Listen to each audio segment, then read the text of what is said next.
Welcome to the Core Outdoors podcast. I'm your host, Christian Rawls.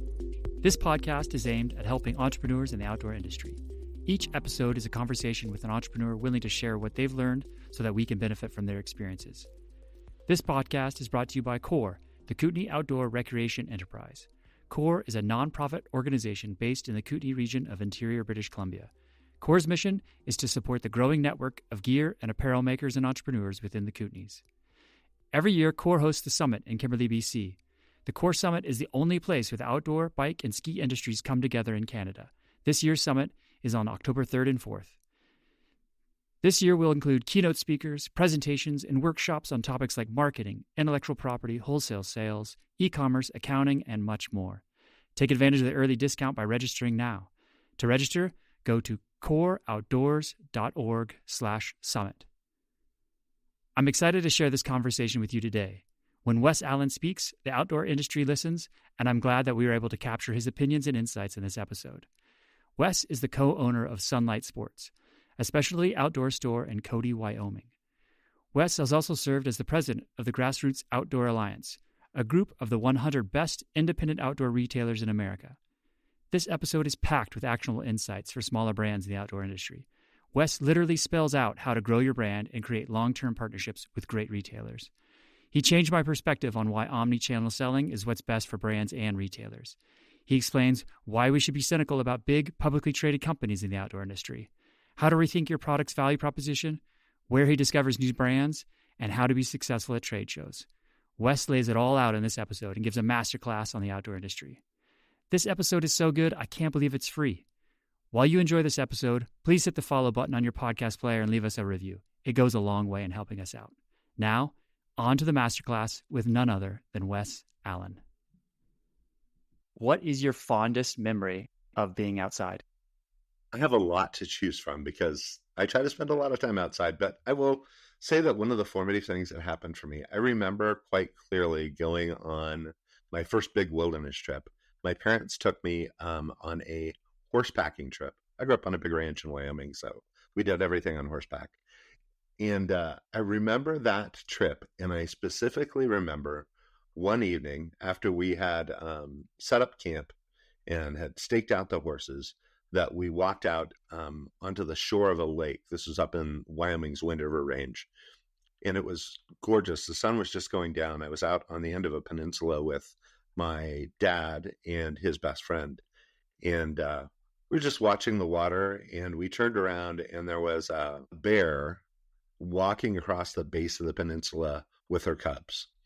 And it was just, the right light and the right situation, and the bear just turned and looked at us and then kept walking. And that moment of being with my family outside in the mountains and just having kind of this connected, a very high connectivity moment with my environment and with the wildlife there, that really set me on my journey to be like a lifetime outdoor person and want to make that my job. Wow, that's beautiful. I love those experiences, and I love hearing about other people's experiences, right? That's one of the things being in the outdoor industry. Sometimes you get caught up in the economics or the selling or just the stuff of it all. Yeah. And it's great to remind ourselves of what are those moments in life that we had then and that we still have today that keep the juices flowing and keep us at it. Yeah, totally.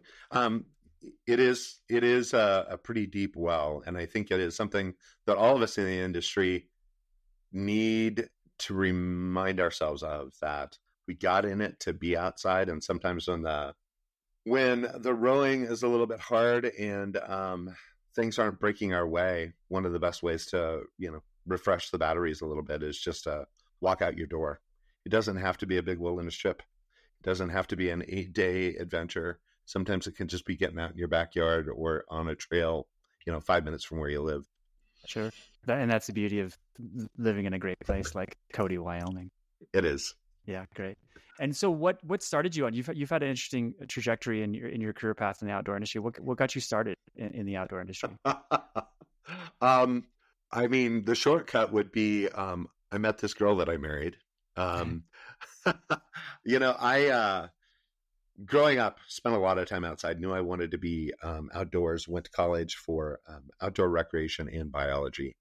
And after I got done with college, I came back to my hometown and needed a job for the summer. Walked into the local gear shop, this place called Sunlight Sports, and started working on the floor, and realized I really loved it.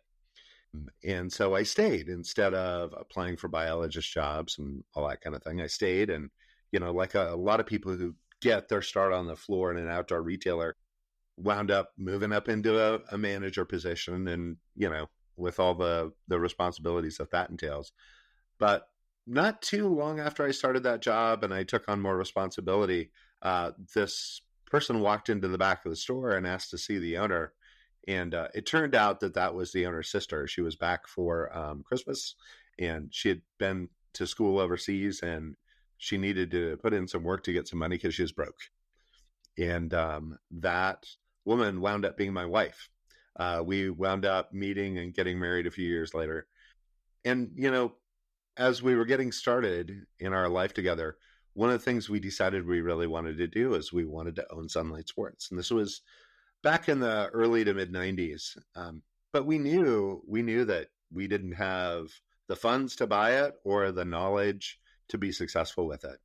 And so we decided, with the blessing of Melissa's family, we took a 2-week vacation and decided to go looking for another job in the outdoor industry that would give us the experience that we'd need to be successful long term.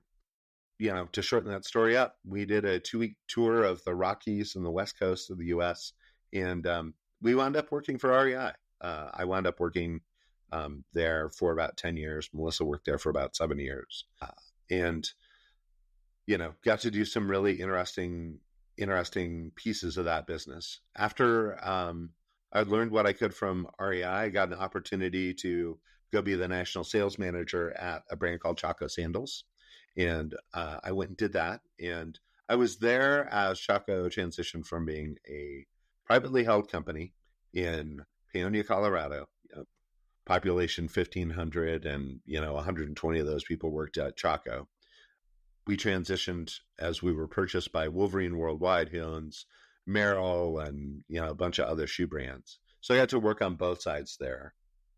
After working for that big corporate kind of juggernaut for a while, it was time for us to buy Sunlight Sports, and we did.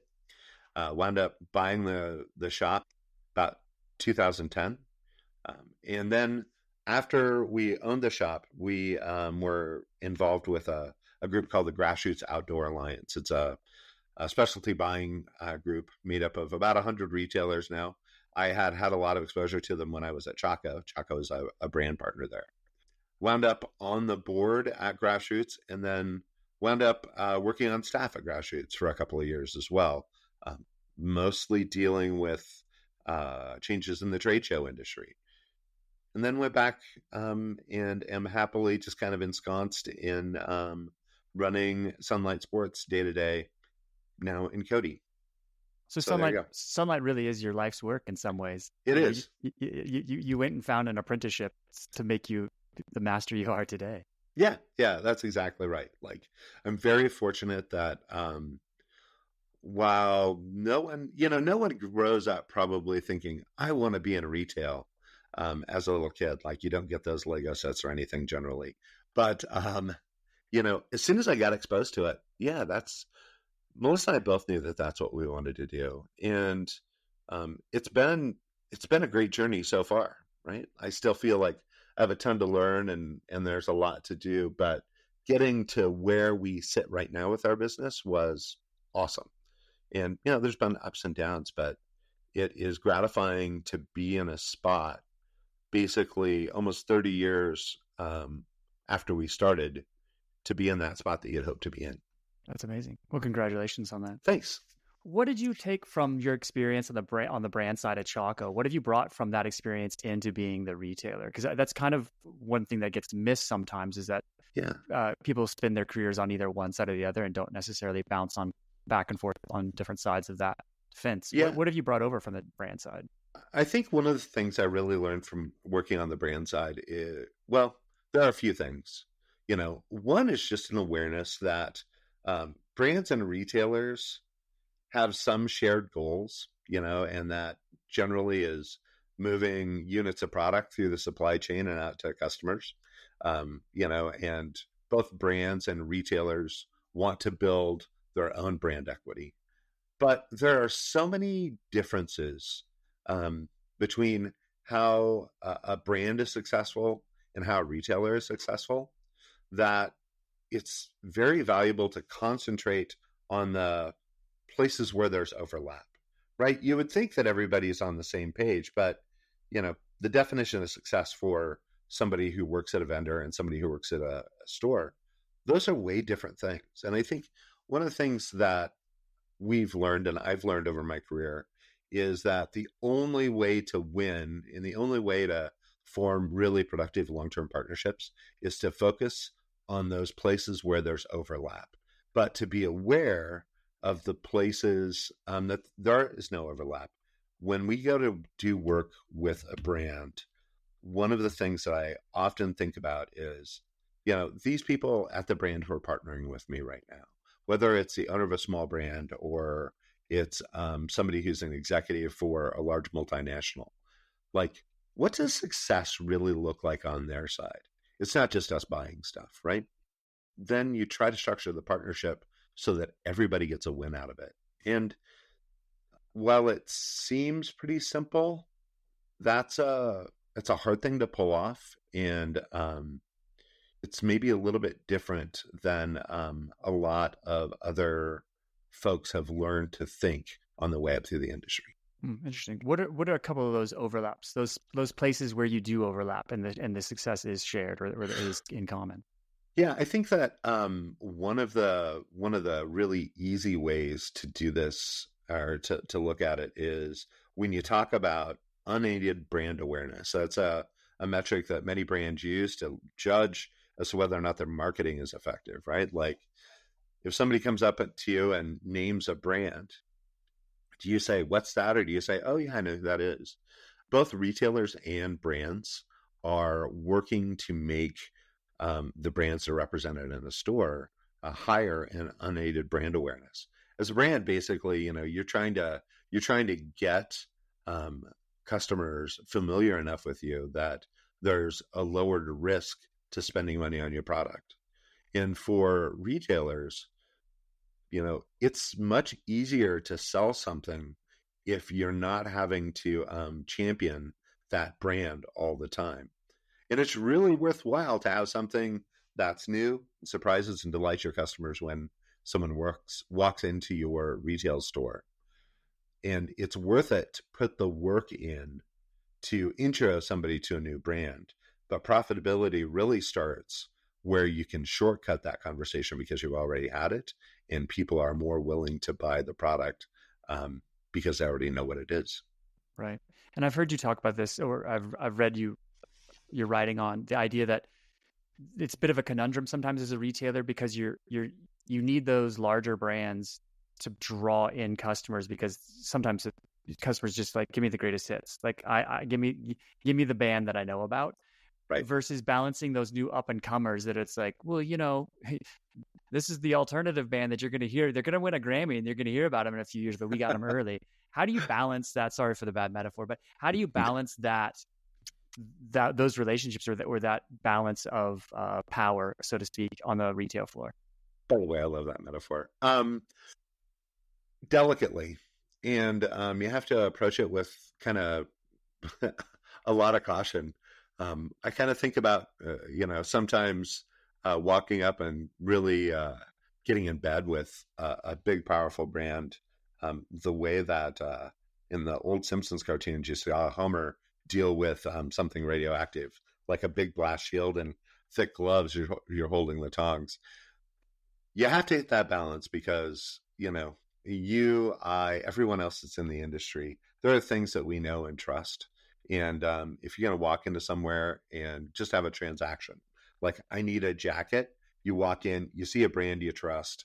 They've got the type of thing that you want to buy on the floor there.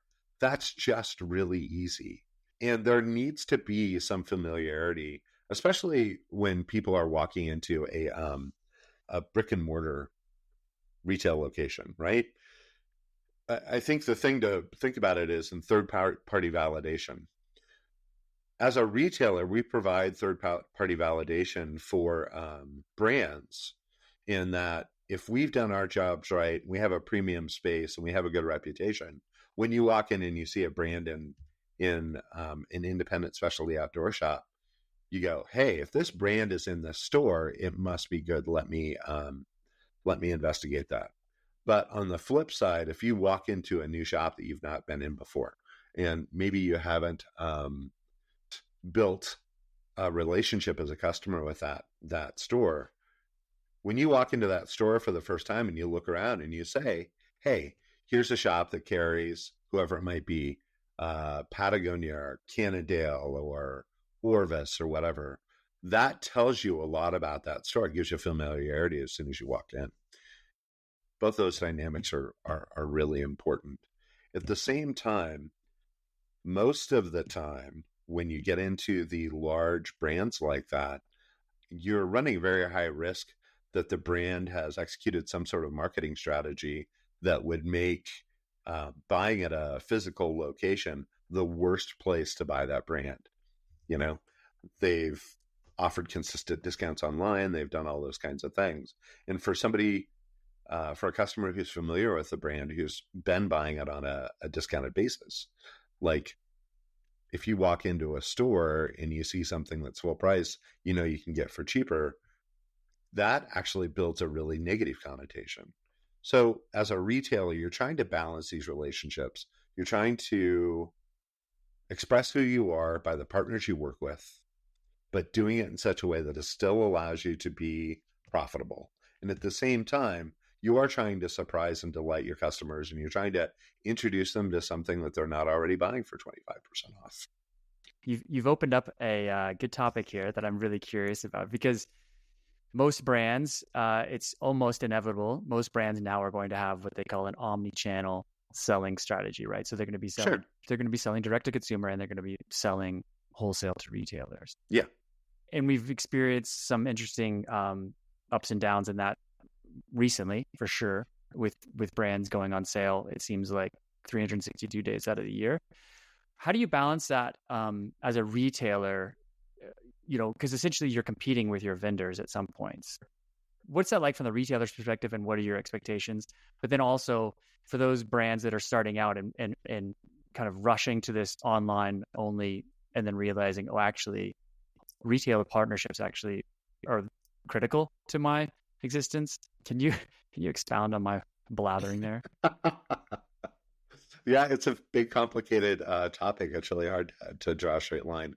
Let me start out by saying that in its purest form, you know, if it was set up as a virtuous cycle, omni-channel retailing is the best possible setup for brand, retailer, and consumer success. It's just a fact that every consumer has their preferred way of buying. Some people like to just shop online, sitting on the couch, and have boxes show up. They like to buy from a third party.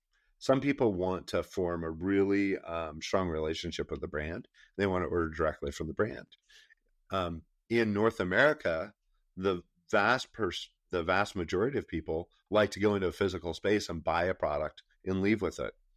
As a brand, if you've got a great omnichannel strategy and you can represent your brand in a strong manner in each of those pieces, in each of those funnels, you're going to win, right? Like if you have a great third-party online partner that you're working with that presents you the way you want it to be presented, awesome. If you've got a solid website that your super fans can go to and buy directly from you and further integrate your brand into their life, great.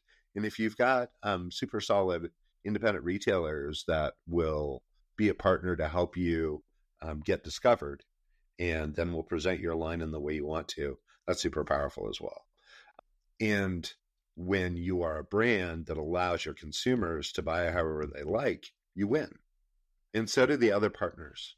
the retailers win, the third-party online partners win, you win. That's all great.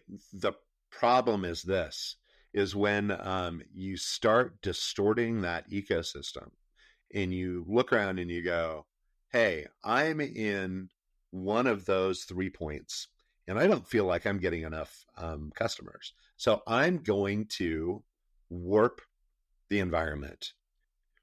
I need more of the people who would rather buy from a third party online or at a retail store. I need them to buy from my direct site because I think that's going to be more profitable. So I'm going to warp it. And the only thing I have 2 ways to do that. I can not sell my stuff to my other partners, hoping that people find me, or I can compete on price. And when you start warping the environment with price, you break that virtuous cycle that omni-channel can be. When you make, as any partner in that triangle, if you use price to make the other 2 places be the worst place that you can buy the product, now you're just in a race to the bottom. You've thrown away a lot of brand equity. You've thrown away emotional connection with your consumers, and now you're just selling because you're cheaper.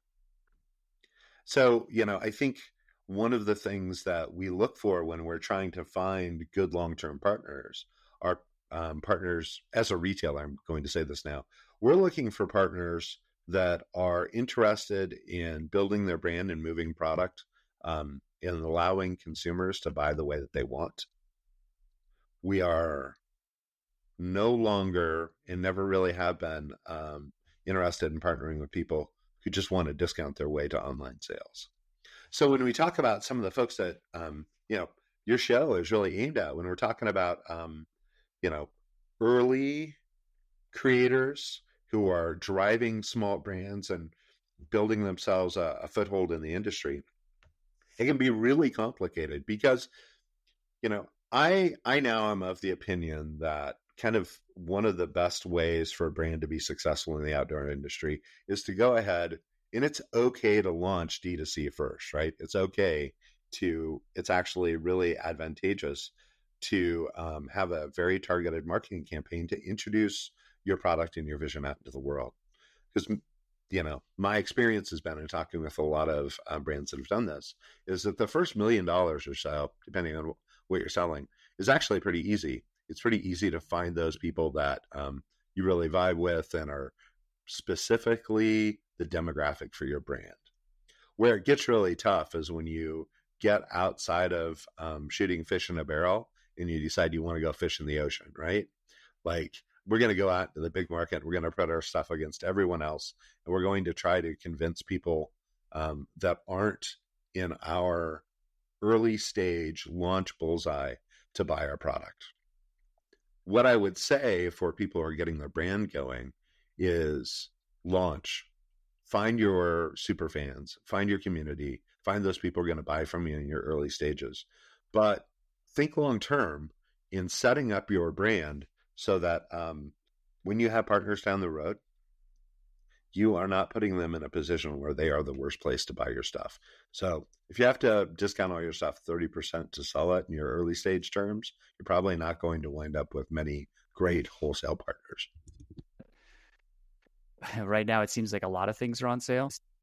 Outdoor for sure, a bike industry especially. We kind of just see like kind of constant price drops, and in some ways it feels like consumers are conditioned to just wait for it to go on sale or just keep sniffing until they can find it on sale. Sure. It seems like what we're dealing with is a supply chain issue. It seems like we just have too much stuff and people need to sell more to kind of keep going. Is that what you're seeing? And how do we get our way out of this? And what are the changes what are the lessons we need to learn from this situation so that we get it on the right foot and we can do things properly in the future where we don't have to be making the brick and mortar retailer the worst place to buy something? How we got here, and I agree with everything that you just said there, Christian. Like, there is too much stuff, and the circumstances that got us here to the spot are really complex. There's been, a lot of influences that have got us to the spot, but our problem is, as you noted, basically the most simple problem in economics in that we have too much supply and not enough demand. It drives down prices. This is lemonade stand type of stuff, right? In a real short clip, I would say that the only way for demand per unit to come back up is for supply to go down. And that's a really tough thing to ask from people that are at brands, is to make less and discount less. It is what they should be doing, but back to recognizing the motivations that are different when you're in a different position. Let's say you're at a brand and you're in manufacturing. Your motivations to make less are probably pretty small because that's not what you're paid for, right? Like when you're in one of these big companies, if we want to be more profitable, and the biggest challenge I think for both brands and retailers right now is margin. If we want more margin, there's got to be less stuff out there. No one's willingly going to make less stuff from my observation. So now we get to the point where the market decides who's going to stay in and go out of business. And the brutal reality of economics is that, these beatings are going to continue until enough people go out of business that there's not as much stuff being made. As somebody who sits on inventory myself, sure. It is a conundrum. It is certainly a conundrum, as you know. I've been in the industry for 30 years. My first job was on the floor, much like you, on a retail store. The one through line that I've noticed in these 30 years of working in and out of the industry is that it's a huge industry now, right? And now we have publicly traded companies, private equity owned companies. So knowing this, that there's quarterly earnings calls that they're interested in, what role do you think that the size of those companies and kind of the mindset behind those companies has made it so that, as you just said, people are unwilling to make less stuff to kind of get things back on the right footing? What role do you think that the kind of the economics of who these owners are plays in the outdoor industry? Well, both the worst and best things about having partners that are big publicly traded companies or they're owned by equity or whatever, right, is that they are they're easy to predict, right? They will ultimately react to how they're doing in the market. Disadvantage is that the people who are making the decisions about how much to make and how to market it out into the world at some of these publicly traded companies, they're not going to be there 4 or 5 years from now. Like being at whatever megacorp they're at might not be their life's goal, like you having your business or me being at my businesses. They're not in it necessarily for the long term. They are in it to make sure that they do a good job for the next quarter. So they're going to make decisions that are good for them personally in the short term and probably not going to be likely to consider the long-term effects of those.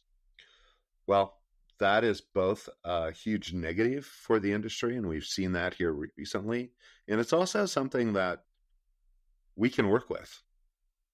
And in reality, both consumers and retailers in the outdoor industry have a very easy path here. And for the retailers, it's pretty easy. We just shouldn't buy their stuff. But it's really hard. And that goes back to the previous point in that you need to have some of these well-known brands to get people into your store. And you have to have them so that when people come into their store, they know what the shorthand is of what you're about, and they can buy a brand that they know and trust. But the reality is that as retailers, and it doesn't matter if you're somebody super tiny like Sunlight Sports, or you're a larger player, or, you're MEC or you're REI or somebody else. The big multinationals, the private equity people, will only change their behavior if their behavior leads to them having short-term loss. The only way to create that short-term loss is not to buy as much from them. Are those the choices you're making right now? Yes. Yeah, it is. I think there's a lot of built-in hypocrisy about what I'm saying here because we have to buy some stuff from them. Sure. Um, see point A above, but we are really focused on buying the least amount that we can from them. And I hate to say this, but you have to be cynical when you buy from those big corporations right now. And you have to only buy things that you know are going to be profitable and that are going to sell.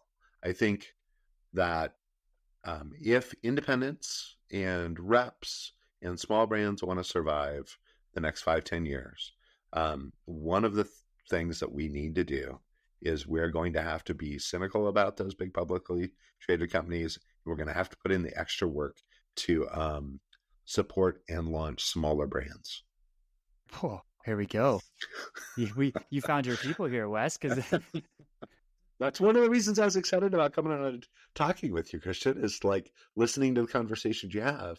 These are exactly, the type of folks that you're engaging with are the type of people we want to engage with. Sure. It's beautiful. I mean, I agree 100%. And I see a lot of white space, so to speak, for those opportunities. It's not easy, right? It's very challenging because when you're a small brand going up against even larger independently owned brands, it's hard to get your foot in the door. It's hard to kind of scream into the void, so to speak. What would your advice be from your retailer's perspective and from the buying perspective? What would your advice be to these brands who are trying to get noticed and build long-term partnerships with retailers, key retailers, independent retailers? Yeah. Well, there are a couple of things that I would say, and I can say this about my own business too, and it's a little bit of tough love here, and that is, none of us small business people are entitled to anything, right? Like, we're not entitled to have people buy from us because we're a locally owned retailer. We have to work every day for the sales we have. And, I know the types of folks that are in core and the people who listen to this kind of a podcast. And generally the type of people that I really enjoy being around. They're dedicated, they're committed to sustainability, they're committed to their communities. They try to do things the right way, and they're privately owned, and they're entrepreneurs, and they're out there working hard. They're doing all the things we want them to do. That's table stakes. Those are the things you have to do in order just to get a chance. So do all those things that allows you to actually have a conversation. But your stuff has got to check. If your stuff doesn't sell and sell profitably in a store, you can't virtue your way to profitability. You have to make stuff that sells. The other thing that I would say is it's really tough for all of us, and that is to get out of our own brand bubble and to get out of our own head.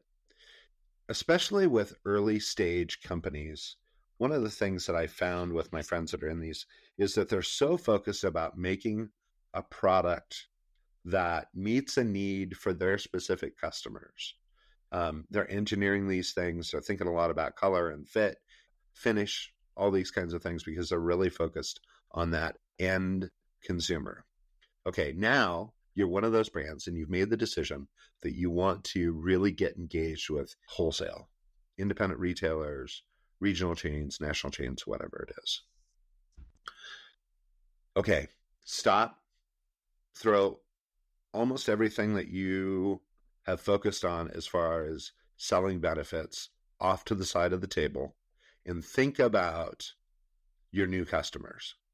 Because when you're going to wholesale, you're going to independents, you're asking buyers to spend money out of their open to buy to bring your product in. You have to think about a whole other range of desired benefits from your customers because your customers are the wholesalers. You've got to be easy and low friction, especially when you're small.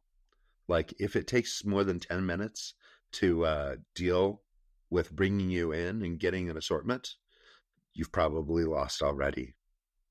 You need to think about what your customers as wholesalers want. Really, they want ease of operation. They want something that's going to be simple to manage, and they want something that's going to sell. So pull back.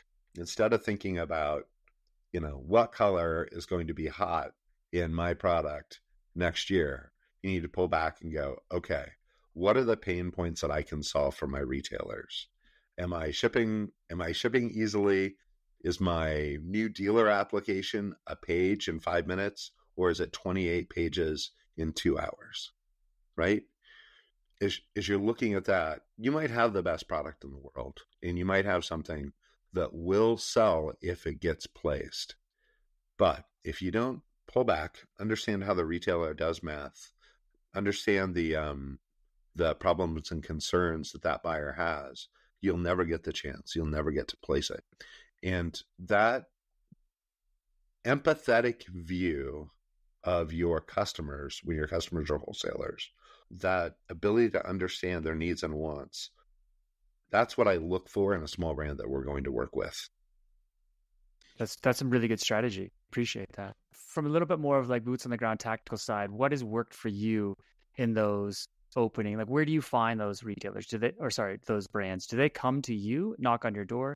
Do you find them through the grassroots show? Like, where are you finding these people? If we were to give some hints and some tricks, you don't want to just start emailing Wes all your launch decks. Right. However, yep. Hypothetically speaking, what works for you? We work really hard to try to find those brands. And there are three big kind of buckets that we find success in. One bucket is, and this is a really, the first two I'm going to talk about, I think, are really expensive for small brands, and you have to be very strategic about it. And, your tactics have to be on point, but you have to be at the right shows. If you are going to show a public face, you need to be where the retailers are. And for us, the Grassroots Connect show and the Discovery Marketplace for us are really important things here in the last couple of years. They have this thing called Discovery Marketplace. It's like 3 hours the night before our main show starts. And I think this season, it's like 100 different early stage brands that we can walk through. The people who are at that show, I'm really excited to go see. That was the same dynamic that the tents at Old Outdoor Retailer had, right? You'd get out into the pavilions and start, walking through and trying to find the 5 ones that spoke to you.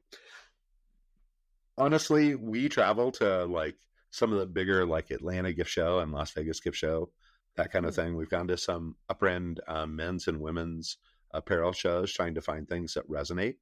So, we spend money and we invest. You need to think about the right events for being at. And they're very hard because, especially in the outdoor industry, with the depreciation of outdoor retail, or outdoor retailer, I should say. The show. The show. There's no single great answer for that. The second bucket is independent reps. I got to tell you that some of our best partners in finding new and cool brands are our independent reps. They know the kinds of things that will generally work with us. And so if you're a small brand and you can catch the eye of a good rep agency, that is extremely powerful. And, the difficult thing I would say is that, this is going to be a controversial take. I think that for every great rep agency in the outdoor industry, there's 2 mediocre ones.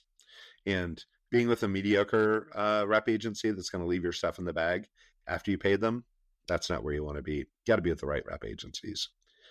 And then the third bucket, which is something that you're already doing, is we're just like any other consumer. We're watching what's on Instagram and TikTok and all those other places where people are really focused in on delivering content to people that can be super fans.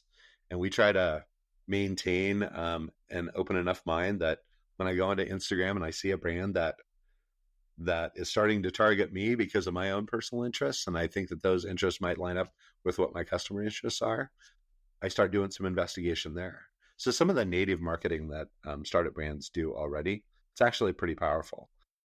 I've always wondered, and I don't know the answer to this, how effective targeted social marketing on something like Instagram or TikTok or whatever would be if you were actually targeting potential wholesale partners. I don't know the answer to that. Yeah, that'd be an interesting. Yeah, they could experiment. We've tried it a little bit, personally to see. Interesting. Yeah, to see, and I don't think our scale is at the size to be able to give very clean data. Yeah. We've actually tried it on LinkedIn specifically for our custom products. Yeah. So I've seen some of that stuff on LinkedIn. That's interesting. yeah. So jury's still out, but I like it. I like those three. The idea of the three buckets. But let's go to bucket number one because it is trade show season. I just got back from the regional one here in British Columbia. Oh, cool. I haven't gone to. Our brand hasn't been to outdoor retailer in a very long time, and we just found at our size and scale, we were just getting glossed over. And maybe that's just been indicative. Maybe that says more about our brand than the show, and I'm not afraid to admit that. What is your take on, if trade shows is one of the buckets we should be in as a small brand trying to make their way into the market? Where would you start, and what would you do to set yourself apart so that people like retailers like you would notice them? Well, I am completely conflicted here, but I would say that the Discovery Marketplace Grassroots is a really good place to start.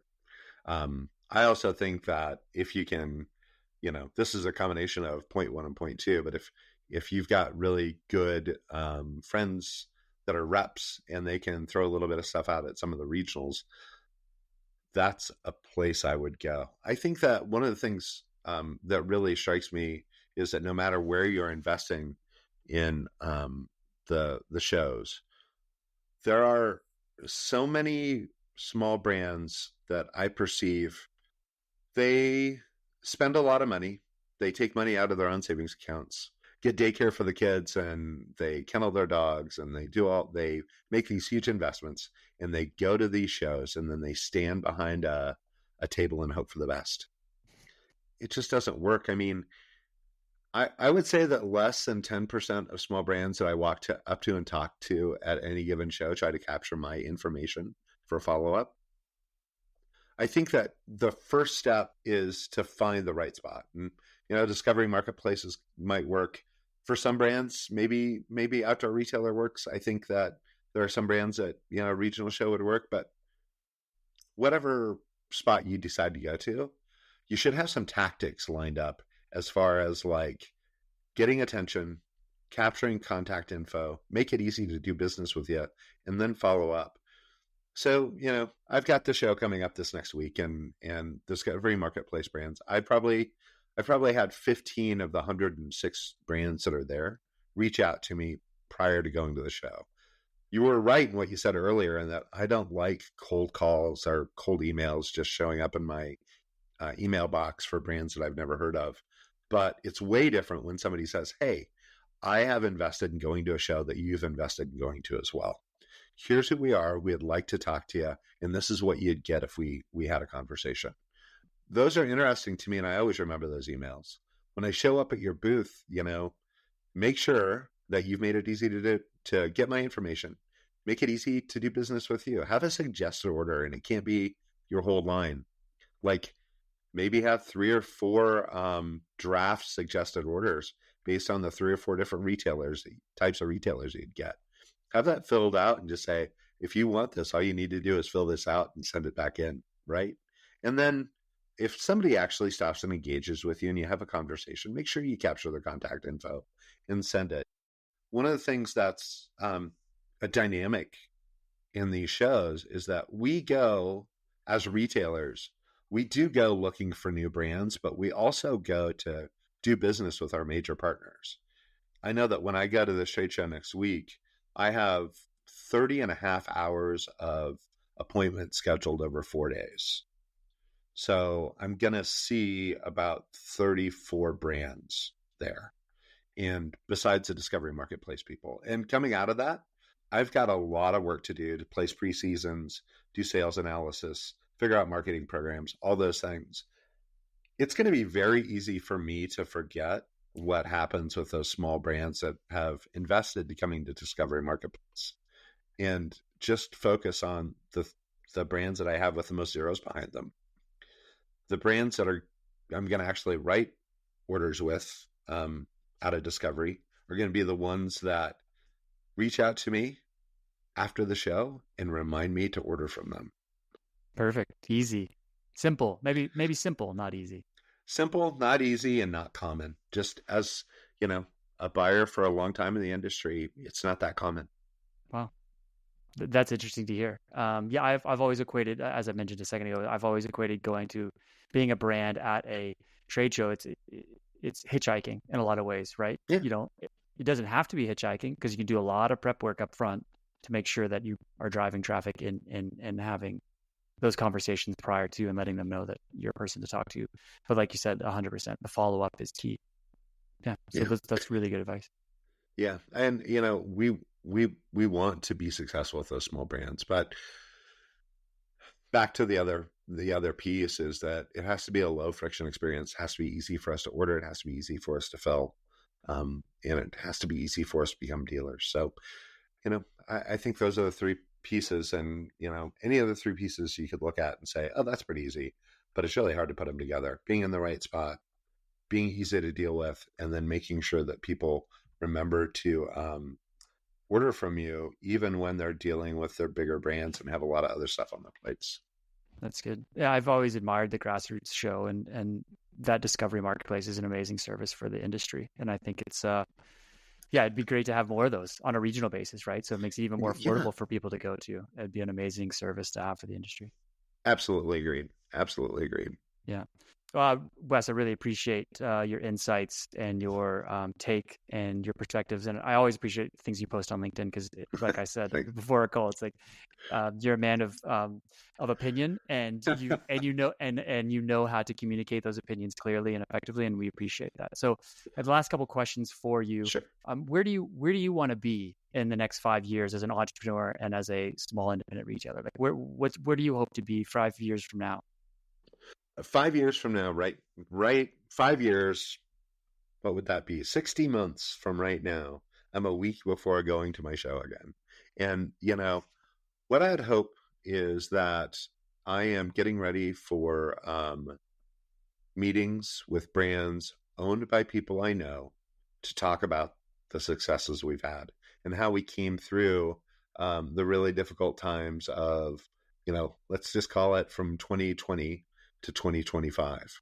I hope that I can look around and say that my business being successful made my life better, my employees' lives better, and we contributed to the community.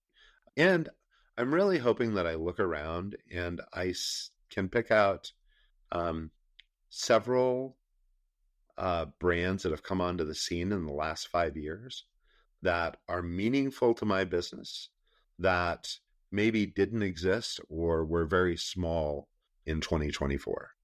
I think many of us that are in the industry that have small businesses, and it doesn't matter if you're a rep or if you're a brand or if you're a retailer, we do this not because the money's so good. We do it because it speaks to us in our connection with being outside, and that we are the sorts of people that want to make the world better. And that sounds fuzzy and high-minded and little, maybe a little Pollyannish. I'm here for it.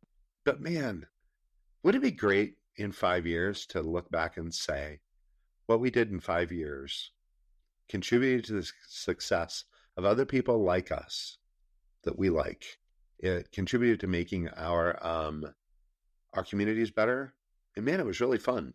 Yeah. That's where I'd like to be in 5 years. That's great. Small businesses can make a big difference. I love it. Yeah. Okay. The last question I like to end with, how do you find a success for yourself? That's a great question. I've been thinking about it as we've been talking. And really, I define success like probably, I'm a big fan of rule of three. So I have 3 different axes that I judge success. And I'll move from the very selfish core out. Maybe I want to feel secure. I want to feel like my business can be hard work, but it's got enough blue water around it that it can be fun and we can be successful and I can pay my mortgage, right? And that I can pay people that work for me what they're worth, and that the business itself is solid. And I find a lot of satisfaction around having a machine that's tuned in such a way that it provides all those benefits. Success for me also is that the people that I work with are successful. Like, we have a really strong focus in our business about mentoring our employees and helping them succeed in their careers long term, right? We have quite a few people who have worked with us over the years that now are at brands or at industry organizations. And for me, looking around and seeing those people that maybe started in college on our sales floor out there managing brands and living good lives, that reflected light is success as well. And then, if I can look around and know that all the things that Melissa and I have done for work at the store, unpacking boxes of bags and tagging socks and all that kind of stuff, indirectly led to there being more kids involved in the outdoors that get outside and enjoy some fresh air and sunshine. If there's recreation infrastructure in my local community that's there because we helped inspire action. If we left the world, and particularly the outdoor world and the outdoor community, a little bit better than when we found it, if we're able to contribute to more people having more places to get outside and make their lives better, that's how I judge success. It doesn't have to be huge. It can be incremental gains. It can be small things, like hearing that, somebody went to a camp that we sponsored and now they go outside and hike every week. Or it can be seeing an erosion bar put in a trail that was put there during a trail service project that we did, and now the trail's good. Those are the big kind of fuzzy picture things that I judge success on, That's beautiful. That's a well-defined measurement of success. That's great. I appreciate that. Thanks. And I wish you more of it. I hope that you continue to get to see more of those tangible things in your life that show that you're on the right path. Well, thanks. From the outside perspective, I really appreciate the work that you do and the role that you play in the industry. And I personally gain a lot of insight. I appreciate that too. I appreciate what you're doing here too, to help, the folks who listen to your podcast. I know that I've learned some things listening to the episodes that you've put out. And I hope that for you and for your listeners as well. The kind of folks that would be tuning into this are the kind of people that I want to be an advocate for. Sometimes I post angry screeds to LinkedIn. The purpose is I want to see people like you and your listeners and my friends that have retailers and rep agencies and these brands. I want to see us all be successful and happy. Great. Can't ask for more. Appreciate that.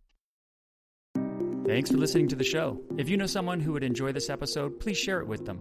If you enjoyed it, take 30 seconds to give us a review on your podcast player. Ratings and reviews go a long way in spreading the word about the show. It takes hours to create an episode and only 30 seconds to leave a review. We'd really appreciate it. To learn more about CORE, visit coreoutdoors.org. That's KORE outdoors.org. Thanks again for listening, and we'll see you next time.